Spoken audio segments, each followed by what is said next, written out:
blessing in disguise or a damaging hurdle, Reading's game with Nottingham Forest was postponed on Saturday to leave hundreds of away fans stuck in the Midlands with nothing to do, and the Royals pondering what might have been after a good start to life under Mark Bowen in the Championship. Welcome to episode 207 of the Tilehurst End Podcast, where luckily there was actually a midweek game beforehand, Reading 2, QPR 2, which we will get plenty of time to get stuck into with your host Marc, Mayo, as per usual. And joining me is the returning former host and the founder of the Tilehurst End, Dan Wimbush. How's it going, mate? Mark, it's always great to be called when everybody else is unavailable. I am your man.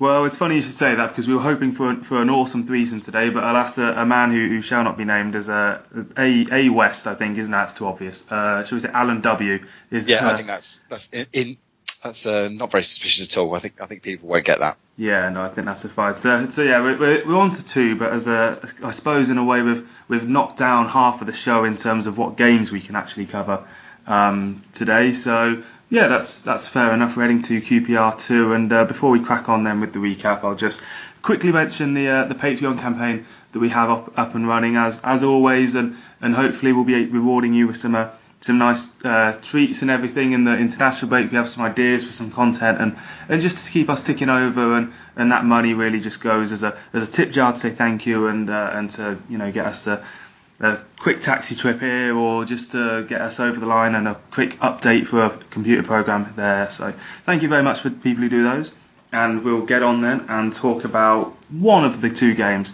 that were scheduled for this week in the recap.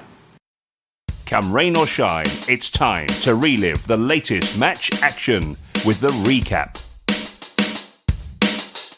So, Wimb, let's share our waterlogged pitch stories. I fortunately must say that I wasn't on the way to Nottingham Forest on Saturday for the game, and it was ruled out. I think it was a little bit unfortunate that it got ruled out only at about 12:30, by which time most people were probably about Birmingham to get to Nottingham. And this, as a missed opportunity, Nottingham weren't doing too well. Reading, as I said in the intro, were doing all right. But alas, it's going to have to be rearranged and in the distant future play on a Tuesday night instead. Yeah, disappointing. Forest obviously lost their last two, only one win in four, so not a bad time to play them. You sympathise with the away fans, but it's a tricky one, isn't it? If you call it off at 9 o'clock in the morning, they're like, well, what if it turns into a fairly clear, windy day and the pitch is fine?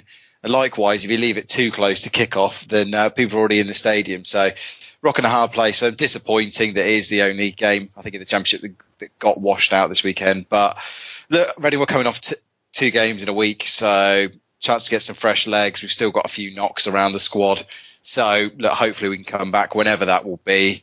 God knows, we'll probably get Forest on the back of 5 straight wins next time. But, it's just one of those things. So, you just take it. And I said we go into this next period against Millwall. We've got 4 points out of 6, so we haven't had a confidence knock. So you would like to think that, okay, we've missed an opportunity playing Forest, but we still keep that form going forward. So that's not been knocked, and we get to go back to the Madstad in decent momentum. And at least it wasn't half-time when the game got called off, as a certain Fulham encounter that I remember from a couple of years ago managed to get all the way to half-time and was foggy as anything. And then about 20 minutes after they called it off, wasn't too bad. So yeah, at least it wasn't that.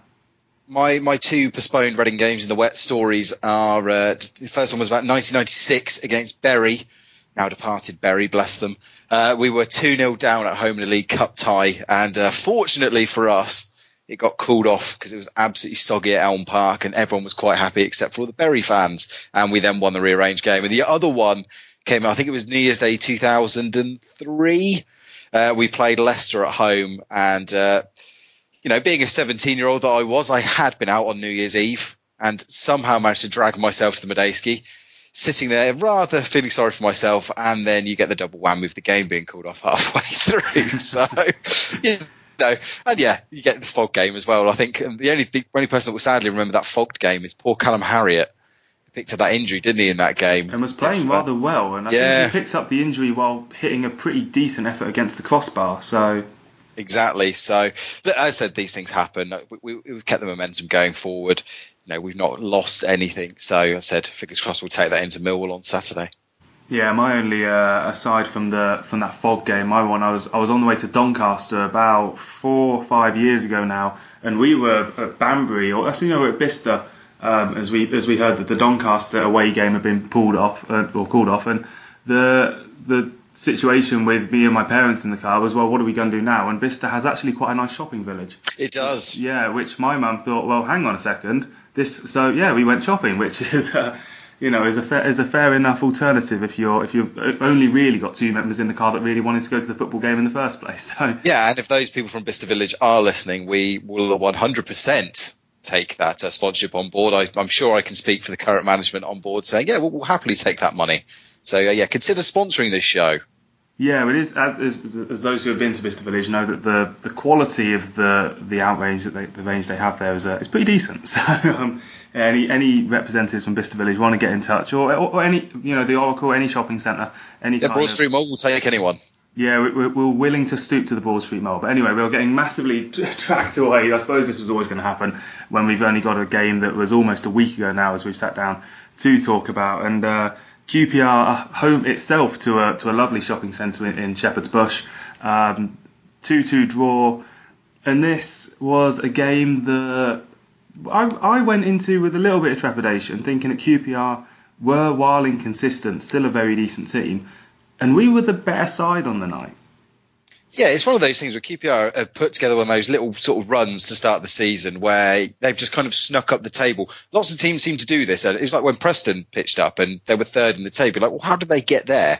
Obviously by picking up wins and points. But, they're not a pre-season favourite. They're not really fancied. But QPR just get goals, it seems. In the last 3 games, they scored 2 against us, they scored 3 at Hull, and they scored 4 against Blackburn. So they're in that rich vein of form. They've got one of those old-fashioned championship strike pairings in Hugill and Nahki Wells. Nahki Wells, who was destined to score against Reading. I think that's the 6th time he's now bagged against us. So congratulations to all of you who gamble away, put money on that one. But yeah, I mean, they're a dangerous side. Anybody in the Championship is. I know we're going to talk about the Championship a bit later on, but this is one of the most unpredictable and open leagues we've had for a very long time.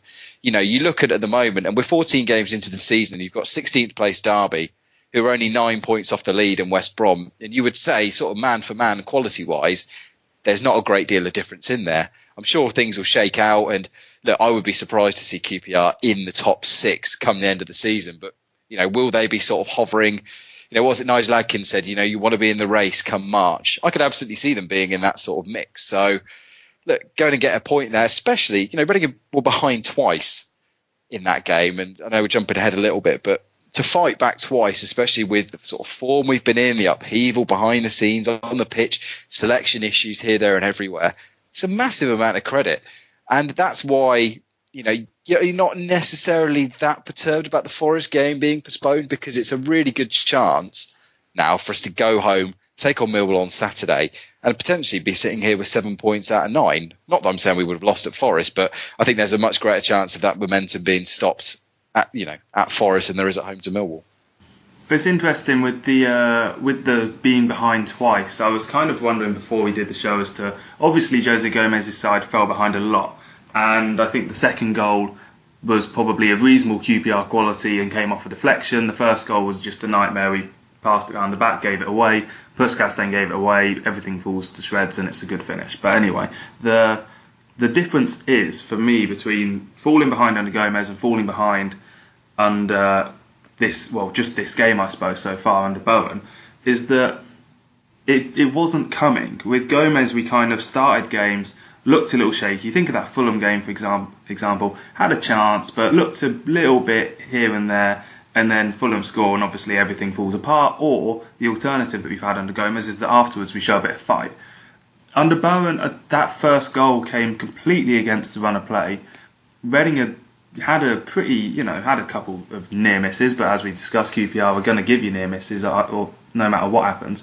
And the fact that we obviously then got in twice to get the goal, which is something we couldn't get under Gomez, shows that there was just a little bit more, the word I'd use is stability about it. There was no massive up and down. There was no massive starting awful then getting really good.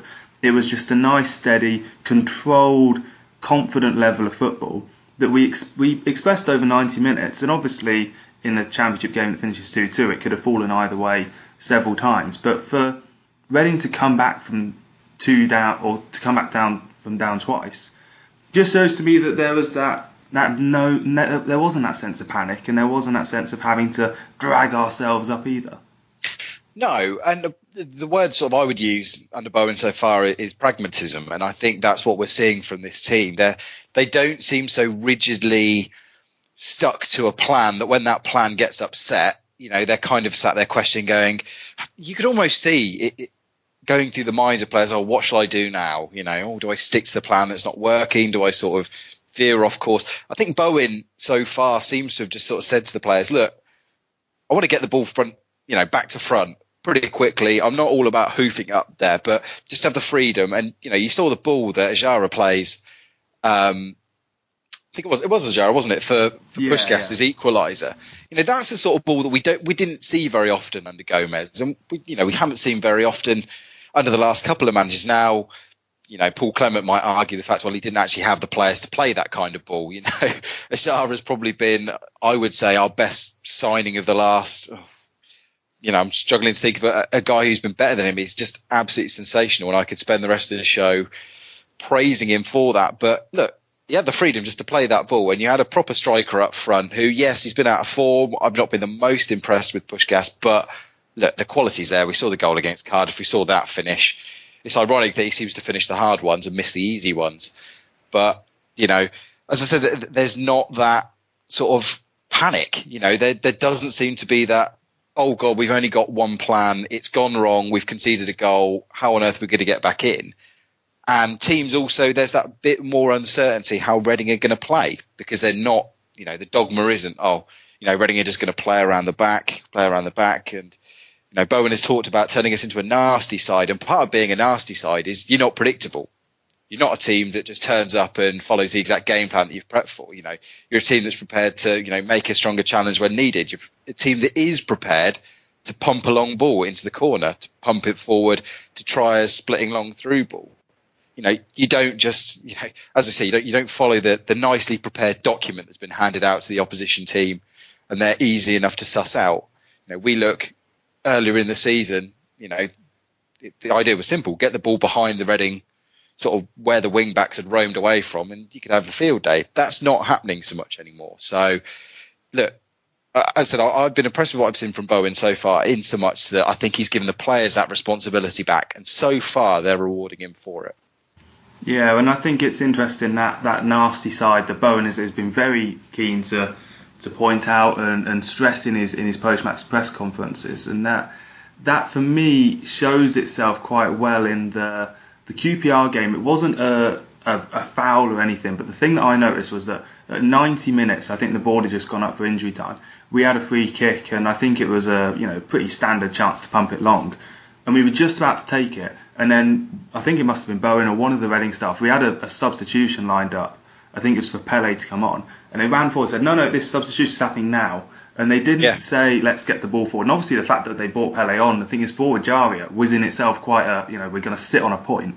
And the way they did it was to drag the game out. And in that last 5 minutes, we really did drag the game out in a way that I can't remember us doing under Gomez. We didn't seem to, have whether it's the opportunity or the sense to think about, hang on a second, this needs to slow down. This is a point in our hands. Let's not throw on a strike or anything silly.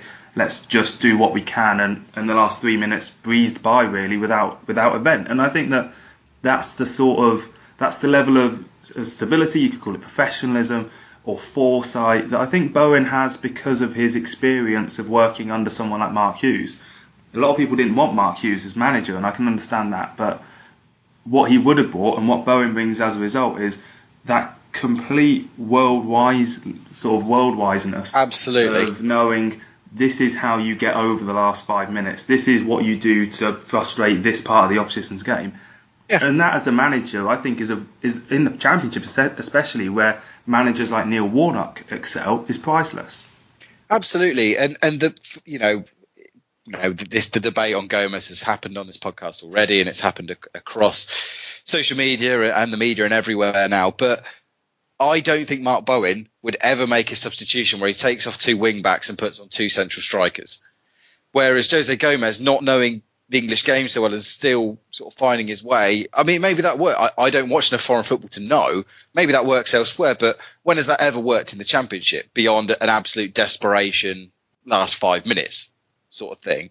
I think it works if you have players that are of, like, I remember Mourinho did those sort of things, but he had players of Chelsea quality when he was doing it. With Championship players, not so much. Yeah, but even then, you wouldn't completely take off your only wide outlets and end up with 4 central strikers on the pitch. Yeah. You know, and especially after 60 minutes at home to Charlton, or 65 minutes, whenever it was. So look, but Bowen does bring that experience. Like you say, he's watched this level of football and above, you know, probably more the bottom level of the Premier League than the top for the best part of 20, 25 years, not to mention his own playing career. So he knows exactly what works. This really reminds me of what Brian McDermott tried to do when he took over from Brendan Rodgers. And he took over a squad that had a lot of sort of really good quality players in. Some hadn't meshed as well as they could. And he just took it as simple as possible and sort of swept away the Rodgers blueprint and just said, look, this is what we're going to get back to. This is how we're going to play. We're going to be more pragmatic. We're going to try and get results, build the confidence and go from there. It's a simple enough roadmap. And fortunately for him, whereas I don't think Clement necessarily had the players to do that, I think Bowen does. He has a much stronger squad, much deeper squad than a Clement had. And even maybe than Brian McDermott had when he came back and tried to do the same thing in 2015-16. So it's just simple. It is simple. The Championship is simple. You don't need to reinvent the wheel, especially when you're coming into a situation where you're taking over a team that have won, 2 games out of 11. You just need to get them playing something simple. They did that against Preston. They did that against QPR, and it's got them 4 points. Well, what Brian McDermott did as well was brought in, not really brought in, but centralised, I suppose you could say, Gylfi Sigurdsson, and said, we're going to build the team around him. He's clearly our best player. Our formation, etc., is going to suit him. And we played a 4-4-1-1, and it worked, exceptionally well, as we know. What Mark Bowen has done, and this isn't too different to what Jose Gomez is doing, but he's put Ovie Ejaria in that same role. And he said he's basically given him the freedom to move around in that sort of behind the strikers role. We've got Swift to drop back. We've got Rinomhota or Pele as well to keep things steady. And Ejaria has that freedom now to move around the pitch. And he's often found in central areas because that's where he's best. But his performance against QPR was just in terms of individual performances, it's one of the most flawless performances I've seen in ages. We've had players who could do that, for 20 minutes periods and then drift out the game and do nothing again. But the way that he was just consistently in the game, he was just complete. It was just immense, the level of performance that Ejaria put in, be it his dribbling, his passing, the way he gets involved in defence. And it's for Bowen, it is almost a no-brainer, isn't it? Put Ejaria in the middle, form the team around him, and 9 times out of 10, obviously he's quite young, still with a pretty much Championship quality, but he'll take care of himself almost. Yeah, he's a superstar in the making, isn't he? There was some slight concerns when he sort of cut his loan spell at Rangers short. Well, that was always sort of stressed. It was more of a sort of wanting to be closer to home sort of thing. I know Steven Gerrard was gutted to lose him there, and in the last, 8-9 months we've had him 10 months we've had him at the club now. It's just been fantastic. He is a genuine superstar. He is someone that you are happy to pay your money to see. He gets you on your feet. The fact you don't know what he's going to do in a good way makes it brilliant. John Swift has had some great moments this season, but his level of skill isn't anywhere near Ejaria. I would be surprised if we're sitting here this time next year and he's still a Reading player. I know we've got that option to buy him, which, nobody really knows, but it does sound like it's an obligation to buy and that there's no way we could sort of miss out on that. But it could be one of those situations where Reading actually buy him and then end up selling him in the same summer because he is that good. He is probably the most sort of overall creative and skillful player we've had at this football club since Sigurdsson left. And now if we can get the balance, as you say, if Bowen can sort of build the team around that, then it'll be fantastic. But, you mentioned Sigurdsson and the role that McDermott played him in. That sort of segues nicely into, I wanted to bring up Sam Baldock because I think that the work Sam Baldock does in that final third, call it the dog's body role if you will, I like to call it the Noel Hunt role. He does so much hard work, and he ran around so much against QPR, creating space, creating holes and opportunities, that's where it helps someone like an Ajaria thrive, whereas it didn't seem to be happening so much when you had people like Mate and a clearly unfit Zhao up there. But Baldock just seems to be a really natural role for him. He sort of did the same at Brighton, didn't he? Because you had Knockaert and Glenn Murray, and it would be Baldock that would be doing a lot of the dirty work. So I think Reading could really, that sort of pivot of three of Ajaria, Puskás and Baldock could really sort of kick on in the second half of the season, like we saw Raziak Long or Noel Hunt and Long do with Sigurdsson before. It's funny because I'm really going into this feeling that Puskás, he really reminds me of Glenn Murray. He really gets to that sort of, he's good on the ball when he's got running, when he's got momentum behind him, kind of like Murray had. He's strong enough, but he's not quite strong enough to be a target man. It's kind of like when we had Pogrebniak. Big lad, not a target man, because he doesn't really leap off the ground too well, and he's not brilliant at kind of positioning himself up against defenders. They kind of have the edge on him at that. But give him a ball sort of at his feet or just in front of him, and he runs onto it, and he's finishing. I think it's still impeccable. I think we can still say that Puskás is an excellent finisher. And he reminds me so much of Glenn Murray, and I think that the way that his game works, with it being, he relies on his sharpness in the box. He relies on just maybe being that sort of split second quicker in thinking about, what the ball is going to do. And that means that he's going to have to, grow as a striker, and he's going to rely on his experience. He could be someone who gets better with his age, and as he, if he looks after himself, could be playing into his mid-30s, kind of like Glenn Murray, and be at the top of his game then. So for Puskás, in that regard, I think it's promising that we have a long time to develop him, and the fact that he looked a bit slow and ponderous against QPR, he still gets the goal, which is nice. And the thing is, with the QPR game, I would add a quick note that the three-man defence still looks a little bit dodgy. I think Miazga and Morrison in particular, bringing the ball out is a difficulty for them. But this is the problem again with Bowen's idea of the pragmatism and everything we're talking about. Miazga with the long balls was really off pace against QPR. And do we think that the three at the back, as we said with Ajaria trying to fit him in, we don't have to play three at the back to fit him in, but do we think that the three at the back is something that's going to stay under Bowen, or is this still in some way going to be fixed in January or the summer and not actually be a long-term solution? Look, it's really tricky. I mean, does he have the pieces to go back to a back four? Now, Pele was presumably brought in to be that sort of screening midfielder, that sort of strong physical presence, but he's not really done that to a good enough standard. And Rinomhota is not quite that player, is he? He's not really the sit in front of the defence, the Makelele role, the Michael Essien role. He's not that kind of player. He's still a little bit more. He's an old school sort of central midfielder, Andy Rinomhota, isn't he? He's kind of like the box. Yeah, he's kind of Steve Sidwell-esque.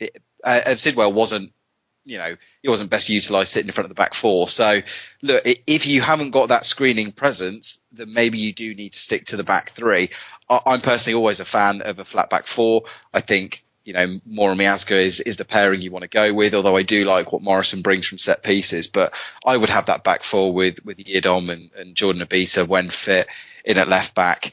And then, you just need to find, and maybe they'll be able to find that player in January, the really good sort of holding midfielder. But, I imagine everybody in the Championship wants a player like that. So it's getting that balance right. For the meantime, you're probably just going to have to stick with it. But as I said, if my preference would be to go to a flat back four and just try and get the balance right, whether it's sort of a 4-3-1-2 sort of scenario. But for now, you're right. It's not perfect, especially when they have an injury. I mean, Tom McIntyre did okay when he stepped into the breach, but it's not fully convincing, especially when he's got a really good winger going at them. So it's very, very difficult for a young centre to step into that. For a back three, which McIntyre may not have played very much, if at all, in his academy days, to then go up against, the sort of strikers that he was playing. Was it against Charlton and Blackburn? I think he featured against. Yeah. You're talking Danny Graham. You're talking, I think it's Lyle Taylor plays for Charlton. Really difficult strikers to face up against. Yeah, and you look at how often Liam Moore's either been caught sort of in the wrong position or been sort of exposed one-on-one by good wingers. So it's not even an experience thing. It's just a really difficult role to play for a centre-back. You're not used to dealing with that sort of threat from out wide. And look, Bowen does seem to have brought the wing-backs back a little bit. They do seem to be doing more defending than attacking. So that is going to help out. But then that does limit your ability to go forward. So it's a really tricky one. It's just a case of can Reading get that midfield balance right? Can they keep everybody fit and healthy to sort of play the system he wants? So it'll be really interesting to see what he does going forward.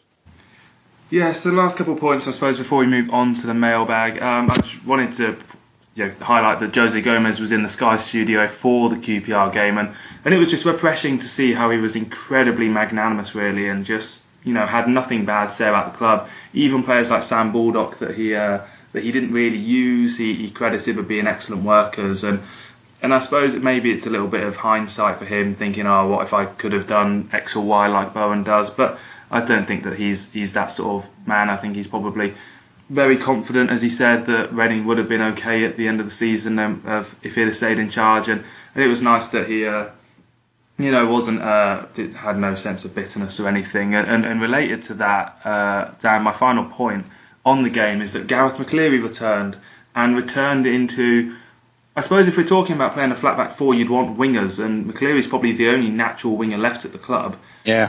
And yet he came on, and when he came on, I thought this is going to be very interesting to see what he does here. And he put him in a central midfield role, and he was kind of that floating right-handed central midfielder who got wide in attack but sort of stuck central otherwise. And I thought McCleary had a really good game and played like a man who'd been exiled for a couple of months.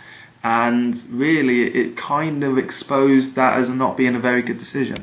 Yeah, I'm sure Gareth won't thank me for saying this, but to me, he's spent as a winger. We've lost the Gareth McCleary that scored that worldie against QPR. That player is gone now. It's a case of, can he do sort of what Ryan Giggs did in the later years of his career? Can he sort of adapt and use the sort of skills he had on the ball in a more central role? And quite possibly, yeah. I mean, he's not completely, he reads the game pretty well. He wasn't just a complete speed merchant. He wasn't a Mo Barrow.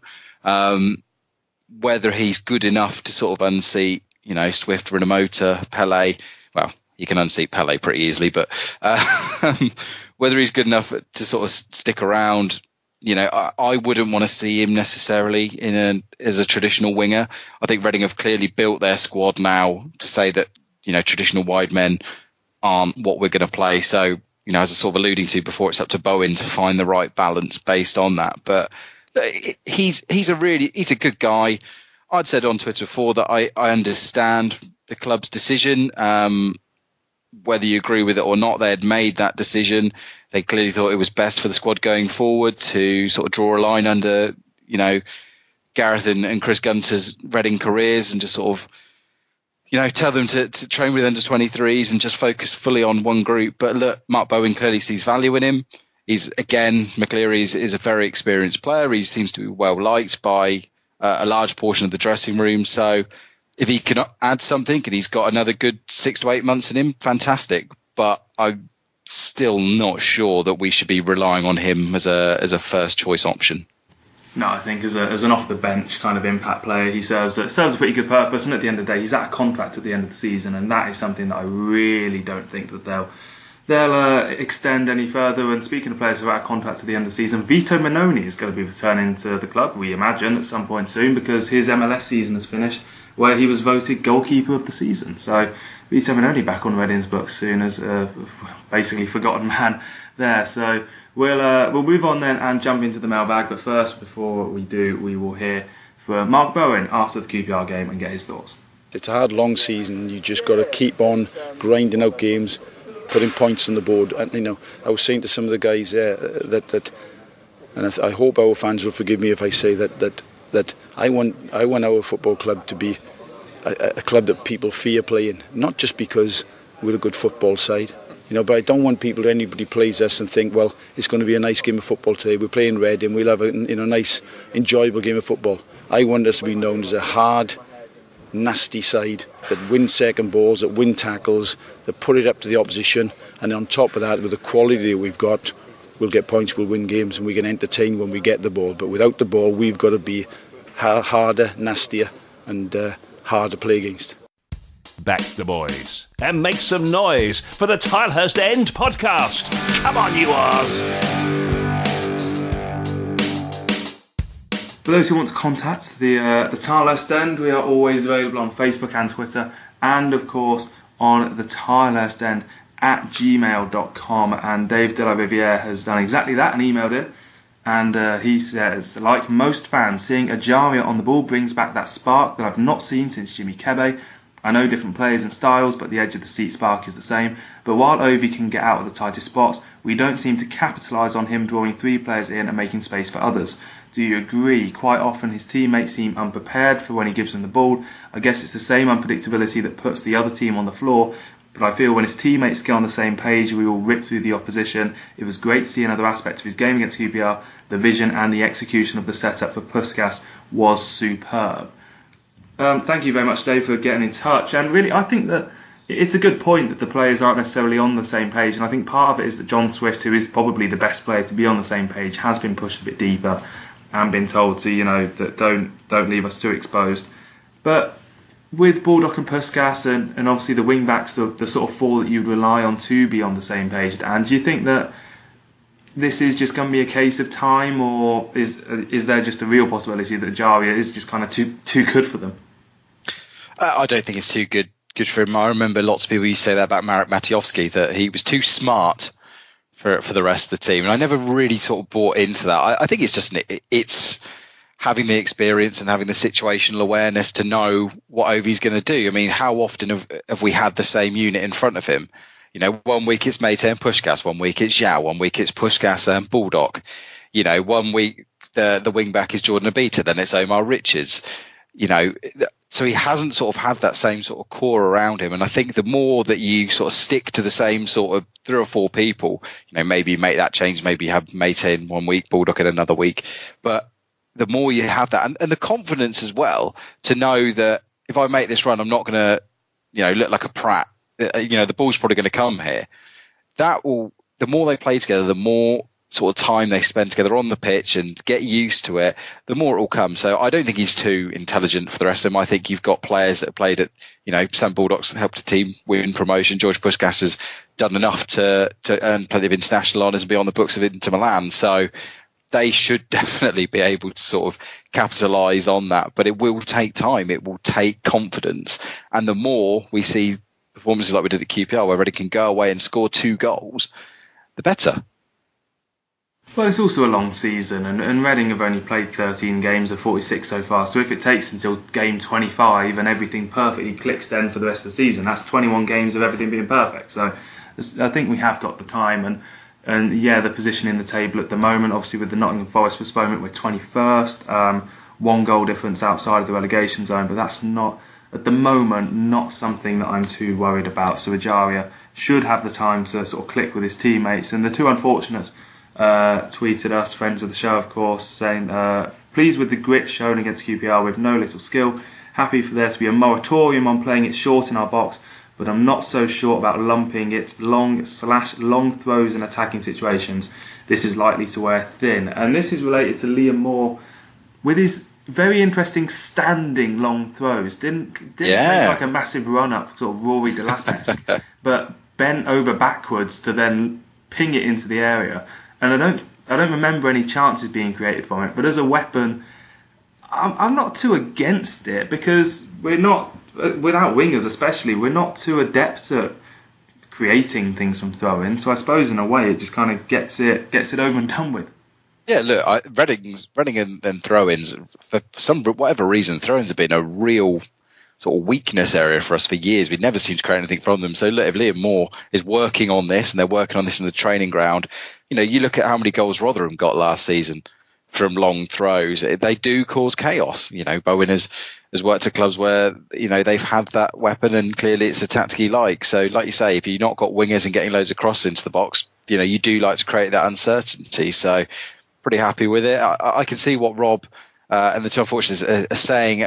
I'm not a massive fan of just pumping the ball time after time after time, but I do like the fact, as I said earlier, that Reading do seem to be more pragmatic. They do seem to be more unpredictable, and they're happy to mix it up more. They're happy to give the responsibility to the players to make that decision, not to just be indoctrinated Stam style into, I have to play this short. We have to keep the ball, have to keep the ball, have to keep the ball. If you see an opportunity, if you see an opening, you have to trust your players to be able to do that. Now, if Matt Miazga's lumping every single ball wayward, then yeah, you have to have a word and say, look for a pass as well. I'm happy for you to try a few things, but pick your moments. And that's what a good coach will do.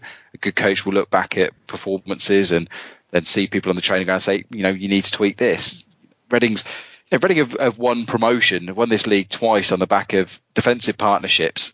Look, I don't think Kasper Gorks, Alex Pearce, either Inga Marston or Ibrahim Sonko will ever describe themselves as Rio Ferdinand-esque, graceful ball-playing centre-backs, but they knew how to, play a pass when it was needed, and they knew when to sense an opportunity and try and get it further up the field. So it will take time, and we've only had 180 minutes to digest the sort of style of play so far, but fingers crossed as they get used to it and, again, get that confidence, a style will emerge.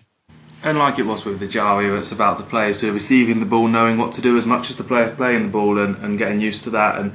And that's something that, again, will take time. And I think for now, it's just about worth persisting with as a method, because other teams do and it works. And we certainly have the players capable of making it work. So last question then from the mailbag is David Newell, who has tweeted us asking, choose one between getting promotion playing long ball football or getting into the playoffs playing good football.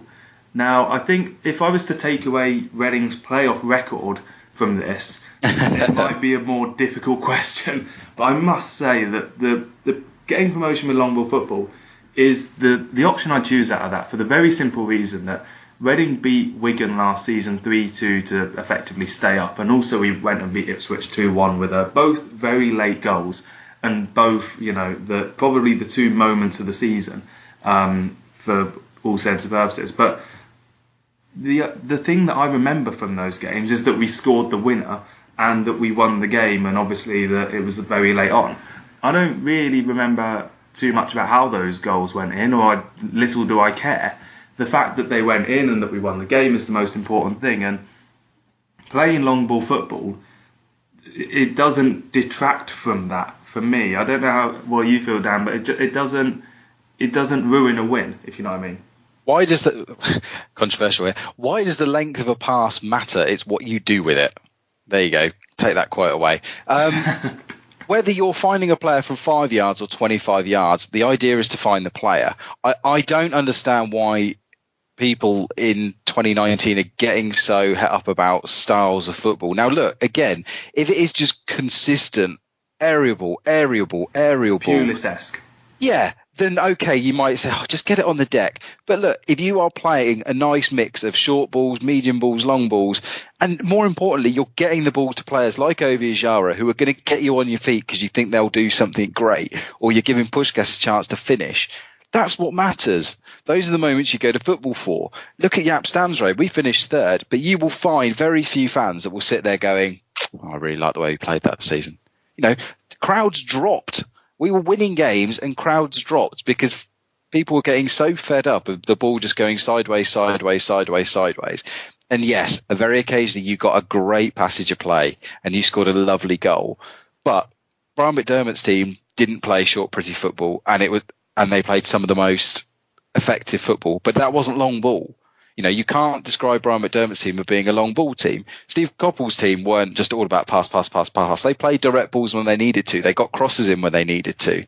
So, look, again, I'm no offence at all in terms of the way the question was, the question being asked, but I think we have to accept that there is a nice mix between the two, that you don't just have, there's not just A or B. It's not like you have to consistently pass the ball or you can pass it long. Like I say, I'm hoping that the more the players get the confidence, the more they're aware of each other and how they play, there'll be that nice mix, and that makes it more unpredictable for the opposition to deal with, and it makes it more unpredictable for us as fans because we don't know what they're going to do, and it creates exciting moments where you didn't see something coming. So, look, I would take promotion any day. I just want to be celebrating goals, and I want to be seeing my team on the front foot, putting opponents under pressure, whether that pressure comes from slow, patient build-up or fast, direct carnage being caused by balls going into the wrong places. I just want entertainment. I want entertainment, and more importantly, I want my team to win, and hopefully they can marry the two of those up. Yeah, I mean, I would qualify what I said with I don't want Tony Pulis as Reading manager because I don't really like the way that he plays football. But at the same point, if it got guaranteed promotion, I'd have to consider it. And the thing that I would add to, kind of underpin my sense of good football and what I said earlier with the Ipswich and Wigan games is the goals that you cheer the most, take out the context of the game, the goals that wow you the most are long-range pingers.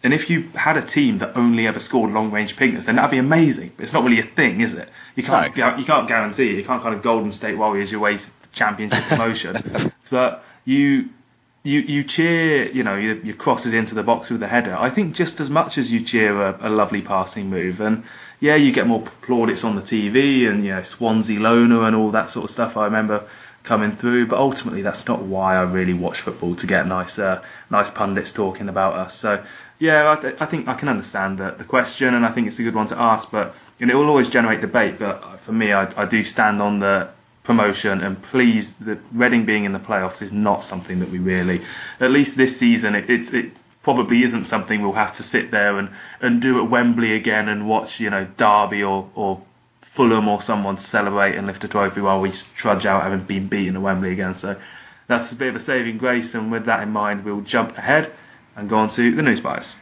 Stay tuned for all the latest from around the Medeski Stadium and the Championship with Newsbites.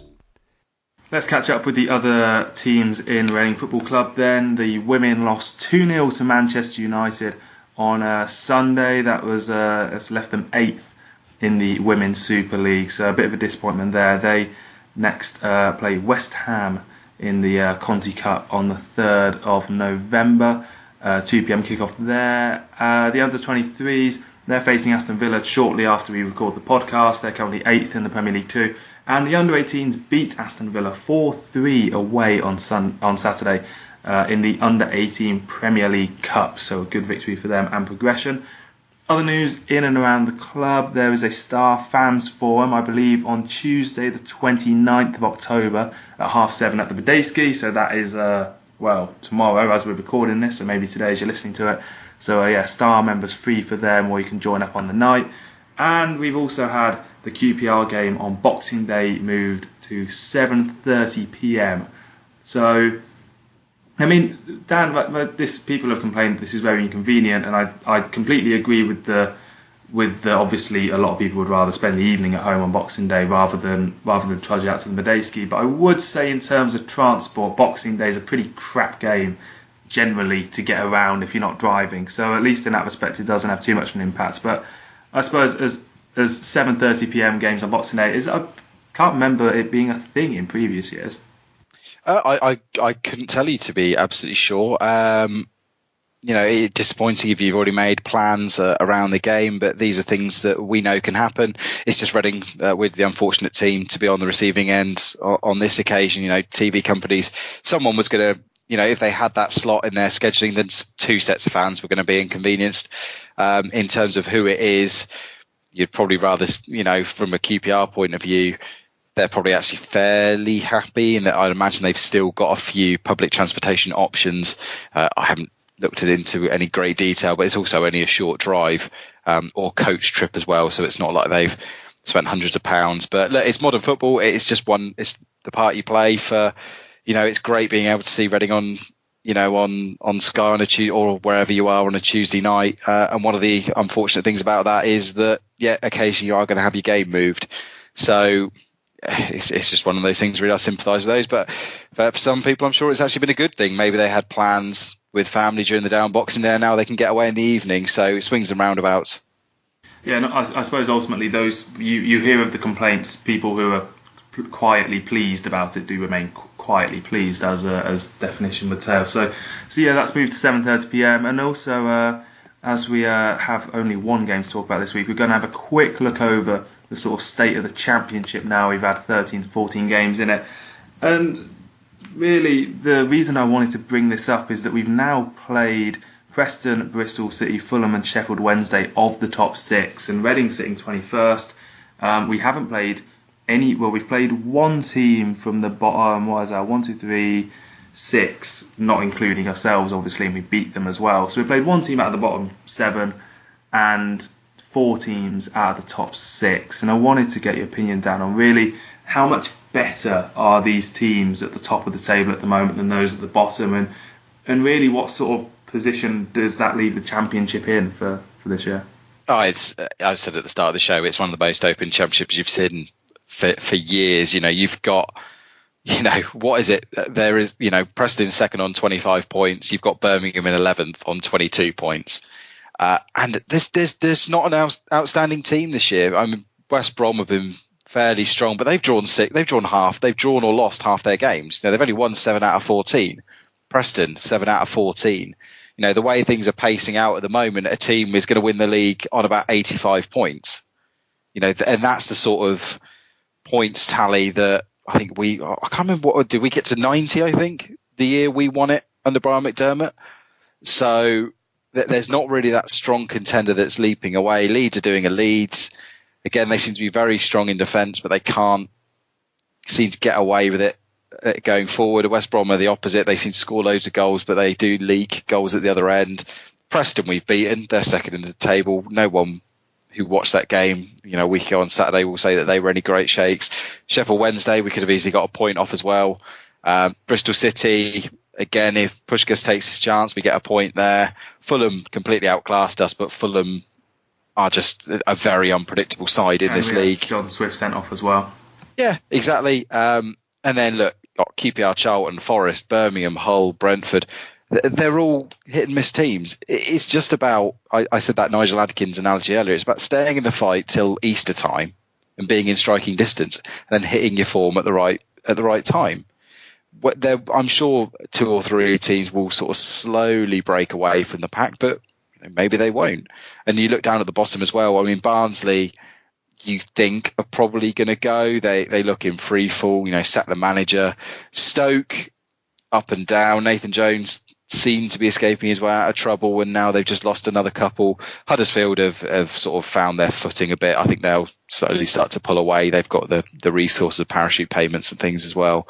I think Middlesbrough as well will slowly crawl away. Whether the bubble has burst at Luton and Wigan, you would expect those two to be down there. Blackburn look like they're no great shakes either, and they're going to get dragged down. Millwall, perennial strugglers. So I'm not worried about where we sit. I think we have got easier games to come.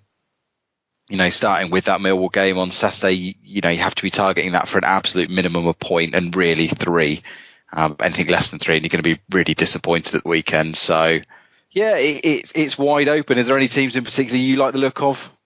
I would say West Brom, to be honest, as the team that I've sort of earmarked. I think having Slaven Bilic in charge is a big factor. The managers in this league do make a hell of a lot of difference, and obviously we've seen with Leeds. I wouldn't say that the Paulo Hernandez aside really have that great a squad, you could say. I certainly don't think Patrick Bamford is a championship winning striker, and yet they're third and were good last year. And I think it's difficult because, as you say, with teams pulling away from the relegation, and you get so many teams have that good start. I think we could probably say Swansea.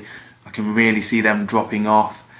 I think QPR and Charlton are just about punching above their weight at the moment, and you could say teams like maybe even a Brentford, maybe even Cardiff, maybe even Derby, or ourselves, Huddersfield, Stoke, all below where we think we probably should be. And it's difficult with the Championship. You're right, when you say that teams are going to finish on around 85 points on the current total, every team for the last 7 years has got at least 90 points to win the league, and it doesn't feel like that sort of league. We haven't got a team, unless Barnsley fall away, I suppose. We haven't got a team like Rotherham were a couple of years ago that are just flat out going to lose pretty much every game. And we haven't got a team like Newcastle or obviously the 1 of 16 that are going to win every game. And that really condenses things. And I think this is going to be one of those seasons that goes to the wire. And for Reading, I am relatively confident that we'll put a 10-point gap between ourselves and the relegation zone by, February, maybe March. And then after that, I suppose if Reading find themselves in that position, it's just a case of maybe looking to the future, bringing in a few kids and doing the thing that we probably thought we were going to do last season. Yeah, it is that. Look, I'm not saying this is going to happen, but a playoff spot is there for the taking if Reading get on a roll. They've got a game in hand. They win that on Saturday, then the gap is 9 points. Now, making up 9 points over 32 games is very, very doable. Will they do that? I would probably say no if you asked me to put money on it, but it's there for the taking because there aren't that many strong teams in there. There are teams that have said, like you say, have had good starts and good runs, but there are very few that are just you turn up and go, oh God, we're going to get beat here. Or, oh God, they're going to come turn us over. Fulham is probably the only one because they just seem to be our bogey team anyway, as of late. But beyond that, I don't fear playing Leeds. We very nearly beat West Brom. We've beaten Preston, as we said. So there's nothing to fear in this league. It's just about hanging in there, getting on a roll. And I do think we'll be fine. I cannot see how this famous last words, but I cannot see how this team gets relegated. They've got enough quality and enough depth and a January transfer window as well to get themselves away from trouble. So hopefully it's just onwards and upwards. Hopefully, yeah. And I just had a quick look at how the Championship looked at this point last year, and Villa was 16th, Bolton were 18th, quite comfortably out of the relegation zone. Norwich was 6th. So, there's teams. A lot of teams come from quite far back, and Leeds and Middlesbrough were the top two at this time last year, and neither even made it to Wembley. So there we go. And I think the thing is with the Championship, and especially as we'll look over the Championship sort of perennially as the season goes on, it's just kind of gathering what you were saying about QPR earlier, gathering those little bursts of wins, those 3-4 in a row. They lift you so far forward, and then just having a couple of games, draw at home doesn't matter, loss away doesn't matter. Then another 3-4 of 12 or 10 points in that stint, and that's the sort of momentum that I hope that we're on at the moment. Reading go 2 points. If you say Reading go 2 points per game from 2 points per game from this point on, then you're sitting there looking at 33, 66 points, and we're up to sort of 78 points. Now, 78 points more often than not is going to get in the playoffs. So that's Reading's target from this point on, is getting, wins at home, draws away more often than not, or the odd win to sort of negate those games that you are going to drop points. So 2 points per game is, it's the pace we've got under in a very small sample size with Mark Bowen. But if they kept that up for the rest of the season, they'd be in the playoffs, I think. Well, let's see if we can continue that momentum of 2 points a game and go and get a win or draw at home to Millwall on Saturday, and we'll be talking about that now in Big Game Preview. Send in your views to the tilehurstend@gmail.com and have your say in the mailbag. So Millwall, perennial strugglers, we kind of defined them a minute ago, but they are one of the classic Championship unpredictable teams where sometimes you face them and you wonder why they're not in League One. Sometimes you face them and you think, hang on a second, this is one of the best teams in football. So which one are we going to get on Saturday is the big point at the Madstad. Neil Harris has left, of course, no longer the manager after 4 years, but they've only had one defeat in 6 anyway. So beat Stoke 2-0 on the weekend, their first clean sheet since mid-August. We've actually done a bit of a curious case with Millwall, because I remember, certainly as I grew up watching football, we beat them every single time. And in fact, between February 2001 and August 2017, we won 12 and lost just one of our meetings with them. However, we've got just one win in 4 against them recently. So I suppose that's a pretty good analogy for how the club in general is doing. But this one, even with one defeat in 6 and all the rest of it, Millwall at home, almost no matter, with all due respect, no matter what your team is doing in the Championship and almost no matter what their team is doing, it's a game that you really should be going into thinking you can win. Yeah, I mean, the bookies are saying, I think the odds you can get on Millwall to win this are 13-5, so basically nearly 3-1 on them to walk away with 3 points. They've not won away from home in the Championship this season. They've got an EFL Cup away, win at West Brom, but they've not picked up a league win. You have to go back all the way to March when they won 2-0 at Birmingham for the last time they won on the road. So, yeah, as I said earlier, if Reading get anything less than a point here, they cannot afford to lose this game. They need to keep this momentum going because, yeah, as I said, you want to be looking onwards and upwards. You don't just want to have that nagging, you get a win on Saturday and you could be sitting 3 points clear of the drop zone, and already it's looking a lot brighter. They'll never have a better chance to do it. Millwall are an inconsistent team, finding their feet under Gary Rowett. Then they're no mugs. And they'll have two defenders that know us very well in Mr. Jake Cooper and Mr. Alex Pearce as well, although I see Pearcey was dropped for the Stoke win. But they've got John Daddy Bodvarsson as well, who came off the bench in that win over Stoke. So he'll know all about the likes of Liam Moore. So it should be a good game. It's that typical game early in a manager's reign where, like Preston, you will just settle for a 1-0 win. Just get the job done, get a goal after 20 minutes and just do the basic things right. Reading don't have to be turning over sides 4 or 5-0 at the moment.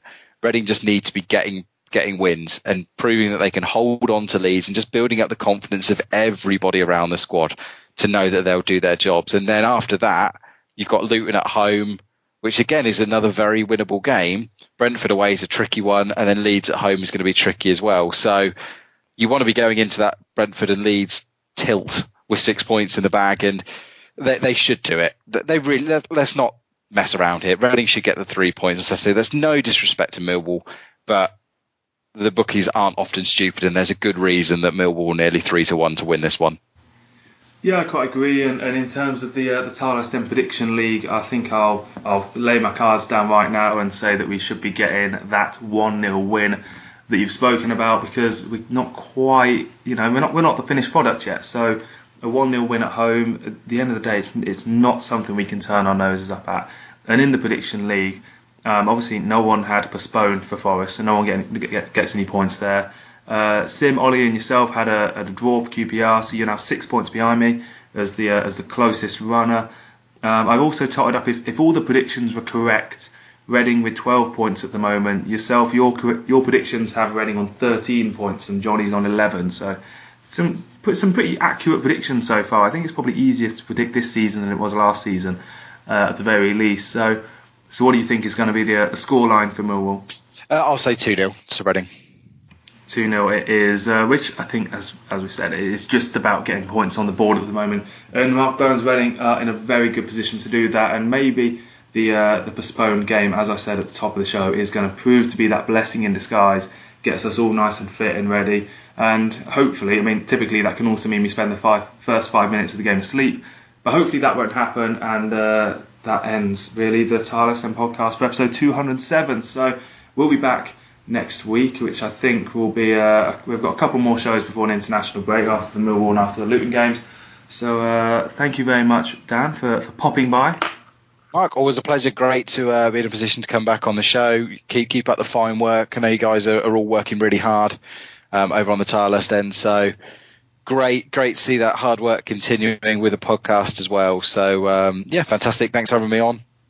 Oh, you're more than welcome, and everyone will be joining us next week, hopefully, after that Millwall game. And really, this is just that classic case of Reading at home against a team that they really should be winning, and what can go wrong? Come on, your ass.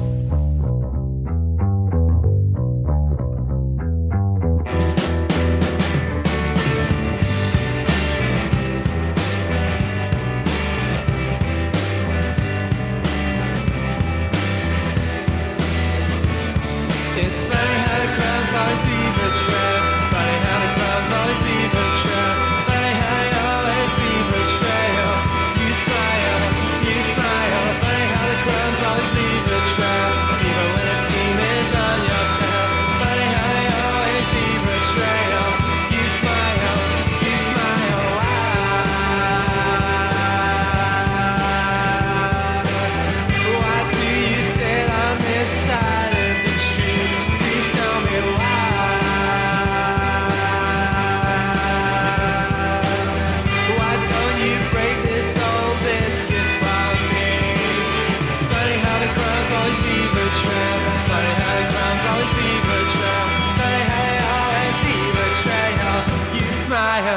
me a smile. Funny how the crowd's always